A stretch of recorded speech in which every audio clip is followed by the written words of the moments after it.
छात्रों, आज हम अपनी पोयम निर्माणों के पावन युग में यह पोयम देखने वाले हैं। इस पोयम के रचनाकार अटल बिहारी वाजपेयी जो है वो पूर्व प्रधानमंत्री अपने देश के, उनकी यह कविता है। निर्माणों के पावन युग में श्री अटल बिहारी वाजपेयी जी।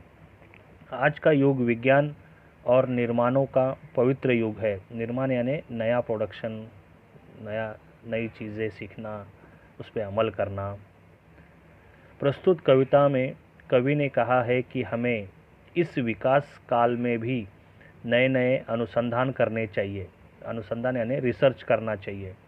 अपनी संस्कृति का सम्मान करना चाहिए, रिस्पेक्ट आवर कल्चर, तथा जगत का कल्याण करने के साथ साथ अपने चरित्र का निर्माण यानी कैरेक्टर की निर्मिति करने की बात कभी नहीं भूलनी चाहिए। तो इस कविता में वाजपेयी जी ने नया अनुसंधान यानी नया रिसर्च, संस्कृति का सम्मान, उसके साथ साथ अपना दुनिया का, जगत का कल्याण करते करते, उसमें बदलाव लाते लाते अपने चरित्र निर्माण, अच्छा चरित्र निर्माण, कैरेक्टर निर्माण करने के विशेष महत्व प्रदान किया है। तो हम कविता देखते हैं। निर्माणों के पावन युग में हम चरित्र निर्माण न भूलें, स्वार्थ साधना की आंधी में वसुधा का कल्याण न भूलें। माना अगम अगाध सिंधु है, संघर्षों का पार नहीं है, किंतु डूबना मझधारों में साहस को स्वीकार नहीं है। जटिल समस्या सुलझाने को नूतन अनुसंधान न भूले। तो इस कहानी का, इस पंक्ति का ये भावार्थ अपन देख सकते हैं कि कवि कहते हैं कि यह युग निर्माणों का, विकास का है। यह युग बहुत पवित्र है, पर निर्माणों के साथ साथ चरित्र निर्माण भी बहुत ज़रूरी है। हमें इस बात को ध्यान में रखना होगा कि निर्माणों के सामने हमें चरित्र निर्माण यानी कैरेक्टर्स का निर्माण की बात जो है भुलानी नहीं चाहिए। हर और लोग अपना स्वार्थ सिद्ध करने में लगे हैं। कवि कहते हैं कि अपनी हित साधना की आंधी में हमें संसार के कल्याण की बातों को नहीं भूलना चाहिए। कवि कहते हैं कि यह सच है कि समुद्र अपार और अथाह है, इसी तरह संघर्ष का भी आर पार नहीं है, किंतु साहसी व्यक्ति को अपना संघर्ष बीच मझधार में छोड़ देना मंजूर नहीं है। पेचीदा समस्याओं को सुलझाने के लिए हमें नए नए अनुसंधान का उपयोग करना चाहिए। तो इस तरह से ये जो युग है, ये नया युग है, अच्छा युग है। चरित्र निर्माण, हमें अच्छा युग बनाते बनाते, आविष्कार करते करते हमें हमारा कैरेक्टर जो है वो भी हमको अच्छा खासा देखना है। तो जो एक सच कहा है उन्होंने कि समुद्र अपार, माना अगम अगाध सिंधु है, संघर्षों का पार नहीं। तो हम ये देखते हैं कि समुद्र अपार और अथाह है, बड़ी मात्रा में फैला हुआ है, लेकिन संघर्ष के बिना ये पॉसिबल नहीं है। आगे हम देखते हैं। निर्माणों के पावन युग में हम चरित्र निर्माण न भूलें, स्वार्थ साधना की आंधी में वसुधा का कल्याण न भूले। तो यह ज़रूरी है कि हमें क्या करना है कि आगे शील, विनय, आदर्श, श्रेष्ठता, तार बिना झंकार नहीं है। शिक्षा क्या स्वर साध सकेगी यदि नैतिक आधार नहीं है। कीर्ति कौमुदी की गरिमा में संस्कृति का सम्मान न भूले। तो आगे कहते हैं कि कवि कहते हैं कि लोगों में अच्छे आचरण अपनाने, विनम्र बनने, आदर्श कहलाते तथा दूसरों से अधिक श्रेष्ठ होने की भावना जागृत करना ज़रूरी है। तभी लोगों में चेतना आ सकती है, वे जग सकते हैं। वे कहते हैं कि यदि किसी व्यक्ति में नैतिक आधार नहीं है, अगर उसके पास नैतिकता नहीं है, मॉरल नहीं है, तो उसकी शिक्षा किसी काम की नहीं है। उसका अगर बिहेवियर अच्छा नहीं है, चांदनी की शोभा की तड़क भड़क में हमें अपनी संस्कृति का सम्मान नहीं भूलना चाहिए।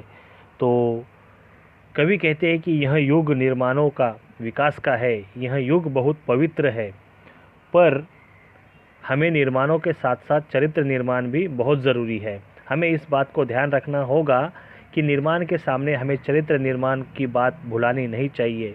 हर और लोग अपना स्वार्थ सिद्ध करने के लिए लगे हुए हैं, तो इसमें सब, तो संसार का कल्याण जो हमें नहीं भूलना है। आविष्कारों की कृतियों में यदि मानव का प्यार नहीं है, सृजनहीन विज्ञान व्यर्थ है, प्राणी का उपकार नहीं है, भौतिकता के उत्थानों में जीवन का उत्थान न भूले। तो आगे क्या कहते हैं कवि कहते हैं कि आविष्कारों से मतलब नई नई खोज से जिन वस्तुओं का निर्माण हुआ है, यदि वे मनुष्य के काम के नहीं है, उनमें प्राणियों की कोई भला नहीं है, तो यह विज्ञान व्यर्थ है, इसे सृजनहीन कहा जा सकता है। कवि कहते हैं कि भौतिक तड़क भड़क के बढ़ते प्रभाव में आकर हम अपने जीवन का उत्थान करना, डेवलप करना, उसे नहीं भूलना चाहिए। तो इसलिए वे कहते हैं कि नए नए आविष्कार अगर हमारा साइंस कर रहा है, तो वो जो साइंस आविष्कार कर रहा है वो ह्यूमन लाइफ के लिए, मानव जाति के लिए वो विकास का एक माध्यम होना चाहिए। अगर उससे उसका विकास न हो पाए, किसी प्राणी का विकास न हो पाए या भला न हो पाए, तो हमारा विज्ञान या हमारे पास जो ज्ञान है वो व्यर्थ है, ऐसा वे कहते हैं। तो जो भौतिक तड़क भड़क जो है, भौतिकता के उत्थानों में जीवन का उत्थान न भूले। तो भौतिकता, हमें बाहरी चीज़ों का अगर हमें अच्छा करना है तो हमें हमारा जीवन जो है वो भी हमको सुधारना है। तो इस तरह से कवि कहते हैं कि आविष्कारों के कृतियों में यदि मानव का प्यार नहीं है, सृजनहीन विज्ञान व्यर्थ है, प्राणी का उपकार नहीं है। वो खोज ही क्या जिसमें मानवता का विकास ना हो, समाज का विकास ना हो, ऐसा ज्ञान ही, ऐसा विज्ञान ही क्या जिसमें इन सब का, या कोई आविष्कारों में जिसमें लोगों की भलाई नहीं है, वो करके भी क्या मतलब है, ऐसा उनका कहना है। भौतिकता के उत्थानों में जीवन का उत्थान न भूले। तो हम भौतिकता, बाहरी चीज़ों को ध्यान देते हैं, लेकिन हमारा मानवीय जीवन जो है उसमें विकास होना चाहिए, ये भी हमें नहीं भूलना चाहिए।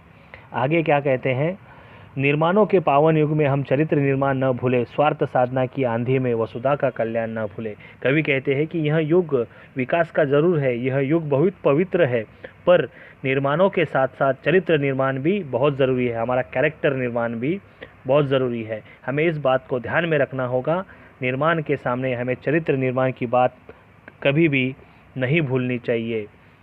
और लोग अपना स्वार्थ सिद्ध करने में लगे हैं, लोग सेल्फिश बने हुए हैं, अपना अपना स्वार्थ देखते हैं। तो कवि कहते हैं कि अपनी हित साधना की आंधी में हमें संसार के कल्याण की बात को नहीं भूलना चाहिए। तो इंसान के, उन्होंने कहा है कि अपना स्वार्थ देखते हो आप लोग, लेकिन संसार में अन्य लोग हैं, अन्य प्राणी हैं, उनको भी हमें क्या करना है, उनका भी कल्याण या उनका भी सेवा हमें नहीं भूलनी चाहिए। इसलिए अटल बिहारी वाजपेयी ने बहुत ही अच्छे तरीके से कि जो नया रिसर्च हम करते हैं, उसके बाद नया रिसर्च हमें ज़रूर करना चाहिए, लेकिन वो मानव के हित के, समाज के हित के कारण होना चाहिए। इस तरह से